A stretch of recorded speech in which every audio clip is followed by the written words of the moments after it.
Joe, how you been, mate? Yeah, pretty good actually. Yeah? And yourself? I'm good. Now, I've heard, Joe, that you might have installed Firmware 2.1. I have, and boy, exciting times. Very exciting. G'day, everybody. It's absolutely fantastic to see you as usual, and we thought we would record this one in situ next to a freezing cold river in the freezing cold wind. And in this episode, we are going to talk about Firmware 2.1. Now, out of the two of us, Joe is absolutely a keen birder compared to me. You've been a bit under the weather, so you've been sitting on your balcony That's just right. shooting birds for a week. Yep. And Joe has got amazing points about how firmware version 2.1 has, like, yet again, not only did we find out Lightroom versus Capture One, Yep. profound moment, but we've now found another profound moment with Firmware 2.1. So Joe, where do you want to start? Firmware version 2.1 is most certainly the biggest advancement that has affected me in birding in the 25 years that I've been shooting. That's amazing. Yep. I want you to know I dressed up specially for you. It's very nice. I'm ready to go deep. I'm ready to go deep bird. Okay. I'm ready to go deep bird. So if anybody out there wants to take Joe and I deep birding, we're ready. We're going to be talking a little bit more about deep stuff, aren't we? Anyway, so this is the biggest change you've seen, and it's affecting you profoundly. Let's dive in at that point. What's that biggest shift? The biggest change for me is being able to rely on auto area autofocus. So that's the entire. So that's AFF. The entire No. AFC. AFC. But the entire screen. Gotcha. And know that the camera is going to pick up birds. I'm not even having to go to wide area AF or single point AF. Yep. So the last 25 years I've been shooting wildlife and animals. I've always been single point. I've always been zones and regions, and that's all gone away because the autofocus capabilities of 2.1 are just outstanding. So what does this mean to you? As a photographic practitioner, there's a dead stick floating down the river there. As a photographic practitioner, dead. It's dead. You know, how does this change you as a birding photographer? What does this make better? And you've obviously put the research into buying a Z9, which you only got a couple of months ago. You could have bought anything else. Yep. You've spent plenty of time looking at the competition. How does it change your world, and how do you think it compares with your say Sony A1 or in the Canon space? Well, I'm going to say that it's at least on par with those cameras. Yep. My experience with those cameras is unbelievably limited. But you've watched a lot of videos. I have watched countless hours of videos of people talking about how good the autofocus is and watching on screen how the autofocus locks onto birds and everything. And I can say that the Z9 with 2.1 is as competent as the other cameras that we've mentioned. But not only that, it's delivering to me all that I'll ever need autofocus-wise with a camera body and wildlife now. As far as I'm concerned, they don't need to do any more refining with the autofocus. Keep working on it though, why not? It's there's always going to be movement, but I get it. For you, it's like boom. That's it. We're not back focusing, not front focusing. It's making lenses that are 18, 19-year-old lenses perform beautifully. So, Joe, that's a nice segue into you showing us. So Joe's stubbornly, but rightfully, said, look, my 70mm 200 from, I don't know, 2003, it still works mostly. I think it gets stuck at one end and it doesn't do something at another end, but what the hell? What I'm going to say is that this lens, I've had this lens since brand new in 2005 and been my workhorse all that time, and I absolutely love this lens. It is true that it's a little bit sticky at anything closer than 2 meters, 1.7 meters. Who needs it? No birds get that close. That's the only fault of the lens at all. So as far as portraiture, as far as landscapes, as far as birds, this is still a top performing lens. So tell us how Firmware 2.0, what it was like, Firmware 2.1, what's it like? What was happening with this particular lens is that any subjects that were beyond 8 to 10 meters, this particular lens was back focusing. So what was happening, not back button focusing, it was back back focusing. Explain to people who don't know what that means. Let's say I've acquired focus, the camera tells me that's locked on the eye, take the photo, I review the photo, and I can see it's missed the eye and it's actually focused behind the bird by 5 centimetres, maybe 10 centimetres. So it's only out by a few inches, is what you're saying there? By a few inches. And this is over thousands of shots. You were able to replicate this issue. That's right. So we're talking, and we even had this conversation. We did. And I said... We talk a bit. Yeah, we do. Probably too much. And I said that this lens was, and all my other old glass was failing at 10 to 15 metres and beyond. Yes, you were. Yeah. So what's happened is now it's as sharp as a tack at those greater distances, also in close, but not just that. Can I just jump in? So it was in focus at other distances. It was at a specific range of focus. It was back focusing. Yeah, I guess you could tell at that specific range. Okay. More, because if I was stopped down to 2.8 shooting out of that range, which I'm happy to do. Yeah. Right. Me too. Then it was there was noticeable. Yeah. When I'm shooting up close with this particular lens, I would always tickle focus anyway to get focus to where I was happy acquiring focus. So your lens hasn't changed, the camera hasn't changed, it's still acquiring focus, but for some reason it's shifted those 3 inches. That's right. What's happened there? Do we have a theory? Yeah, we've got a theory. All right, let's talk that theory. So the theory is the algorithm has been refined somewhat to pick up just the eye, not just the blob of the bird, for smaller objects. So we actually think it was accurately finding focus, but maybe it was placing focus in the centre of the mass of the object. Yeah, potentially. Yeah, because we're only talking like that much, right? Yeah, that's right. 3 inches. Yeah. So maybe because this camera's new and they've got to write a lot of software and they're just getting it out the door, it's like, okay, we'll get the human part spot on. Yep. But maybe for small birds, we just haven't done all the deep learning we needed to do yet. Yep, that's right. What's happening is we're not bouncing focus, or the lens isn't trying to find focus before and after the subject, so it's not over-focusing then under-focusing in distance anymore. It's very accurate. So it acquires focus and then it just stays there. That's right. That's what you're saying. Now that the Z9 Firmware 2.1 has conquered birding for you and everybody else, does this mean you now give up birding because it's conquered? It's provocative. I'm being provocative. Let's see what he says. It's taken the challenge. Yeah, right. It's taken one of the variables out of shooting birds. But it hasn't taken that variable of, say, lying in the mud for 10 hours waiting for that magical moment after you've done a 200-mile hike. Yes. And your toes have almost frozen off. That's correct. It doesn't take the beauty of that away. So what it does is it allows me to focus more on composition. There you go. It allows me to worry more about light, about the bird's poses and posture and all that.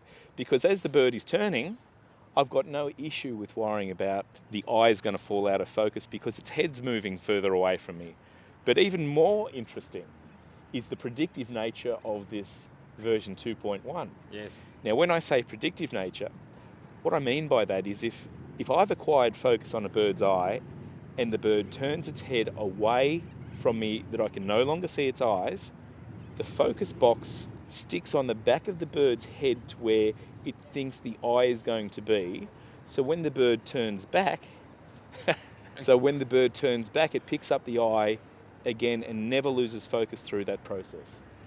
And welcome back from that commercial break. Now, where were we up to, Joe? Oh, the term. The term. Yeah. Well, what I said to you when we were preparing for today was that the practical speed to acquire focus has been decreased. Yes. Now, that doesn't mean that the lenses are actually focusing faster. Same lens. Same lens. That firmware update did not influence this lens at all. Not at all. But the errors have greatly been eliminated, meaning that I'm not faffing about trying to acquire focus because it's so accurate, doesn't overfocus, doesn't bounce. So this lens has actually become a far more useful and practical lens than it otherwise was. 2.0 versus 2.1. Let's go through 4 different scenarios of shooting a bird. First scenario we're going to talk about is a headshot. That's when the bird is filling the frame with its head or its bust, the top end of the bird. In that circumstance, there's really very little difference unless the bird is facing you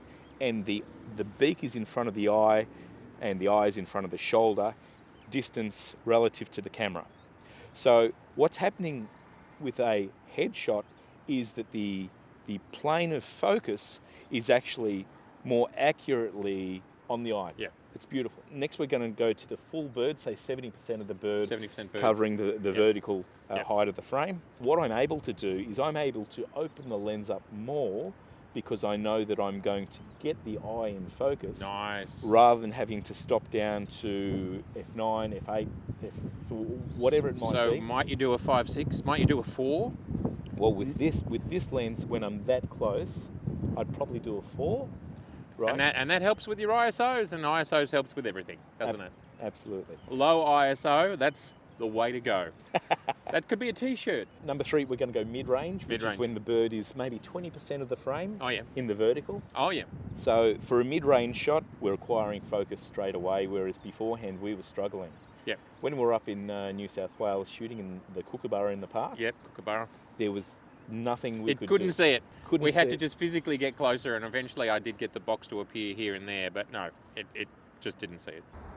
Yeah. Oh, got it. Really? Yep. Well, it's night and day now.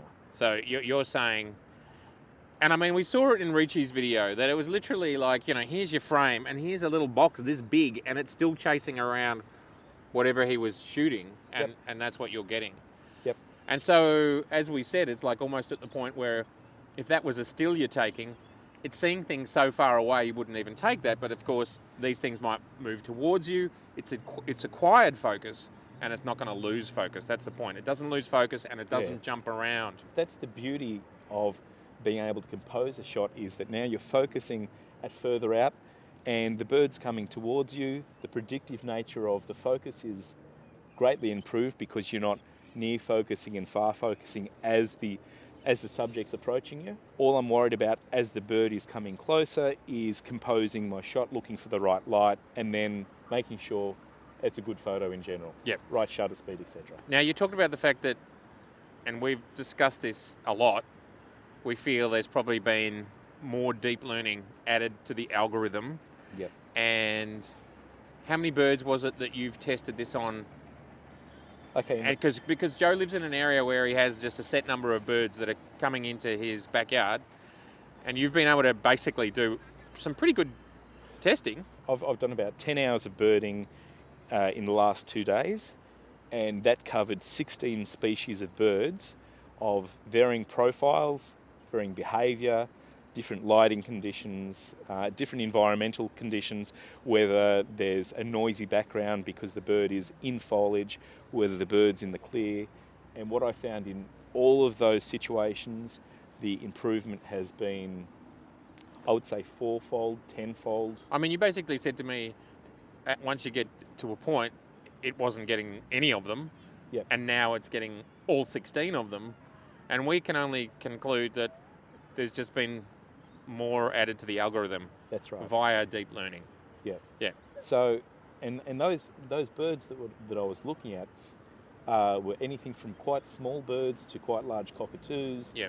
To birds that were well camouflaged in the foliage. Yeah. Well, you were saying to me yesterday, you got branches, branches, and it was still picking out. Yeah. When it just wasn't doing that before. That's right. So the only caveat with any of that is when the bird is so well hidden that I might use single point focus, which I have as my function 2 button. So I'll depress that single point focus on where the bird is, take single point focus on.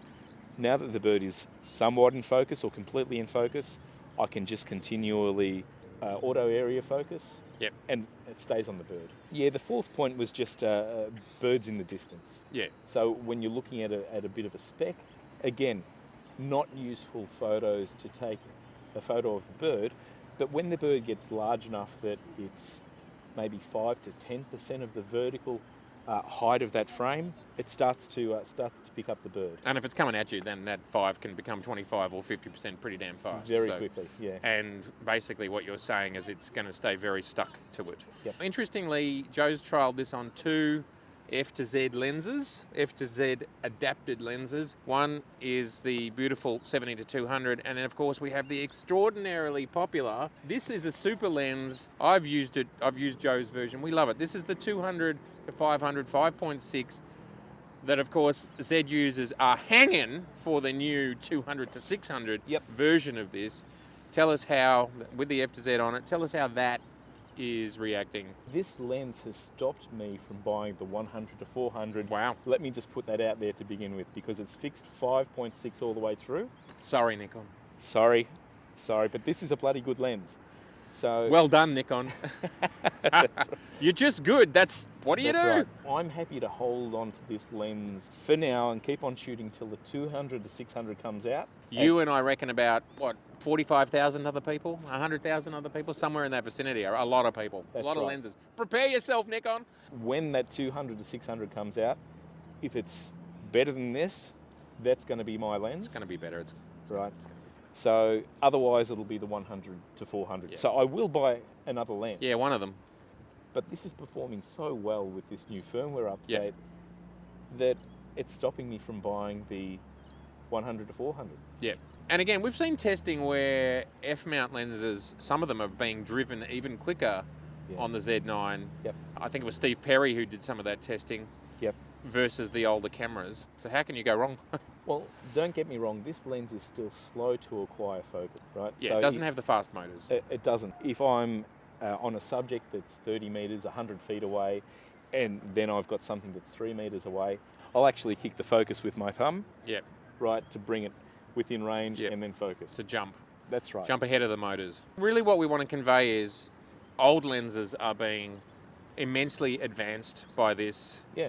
So Joe, share with us really the bullet points. What's the overview of this update? Well, the refocus. The overview for me is that this firmware update has fundamentally changed the way that I acquire focus with birding. It's the biggest adaptation in my photographic technique in the last 25 years of wildlife. It's not going to change what I do with people or what I do with landscapes or cityscapes. Not at all. Even though they said with portraiture, it's made portraiture focus acquisition even more accurate. Yep.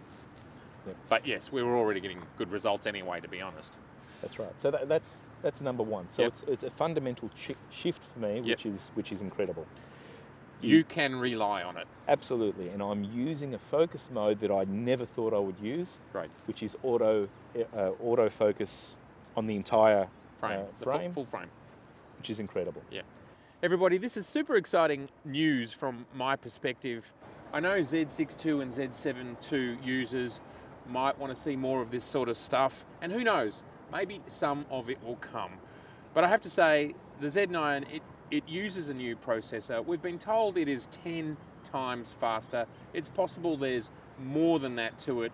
It's possible that there's multiple cores, separate cores working on separate things.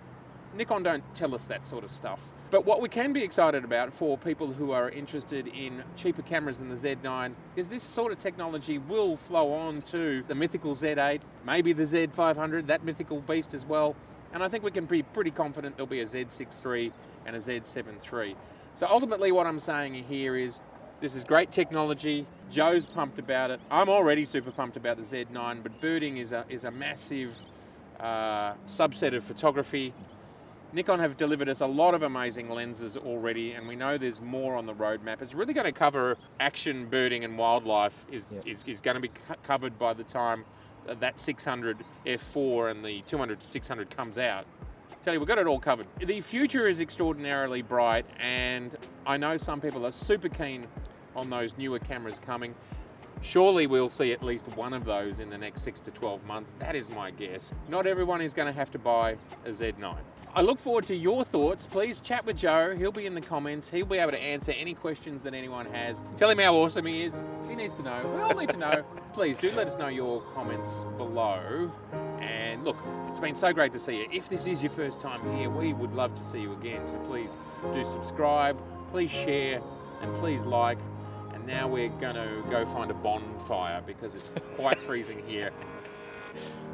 Yes. All right.